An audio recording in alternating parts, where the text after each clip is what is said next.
मैंने इसलिए उसे नहीं निकाला क्योंकि मैं समझता था कि उसे मदद की जरूरत है। फिर ये तंजीम बनी जहाँ माहिर नफ्सियात आकर लेक्चर दिया करते थे। मैंने सोचा उसका भी फायदा हो जाए और उसे नौकरी से निकाल दिया। मजबूर था मैं। नस्लिहान ने मुझे खबरदार किया था। मैं एक ज़हनी मरीजा को मजीद झूठ फैलाने की इजाजत नहीं दे सकता था ज़ैनब। ठीक है। क्या मतलब ठीक है?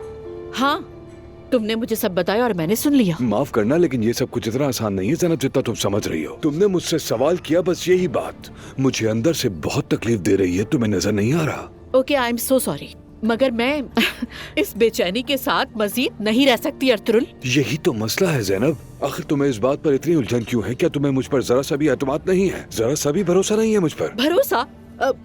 इसका ताल्लुक भरोसे से नहीं है। तो फिर क्या है बताओ? या तो तुम्हें मुझ पर एतबार नहीं है या फिर तुम्हें किसी पर भी भरोसा नहीं है। बताओ कौन सी प्रॉब्लम है इसमें से? अर्तुल देखो, उस लड़की ने आकर खुद बताया है मुझे और खतरे से खबरदार किया मुझे। बहुत अफसोस है, हम ऐसा करते हैं।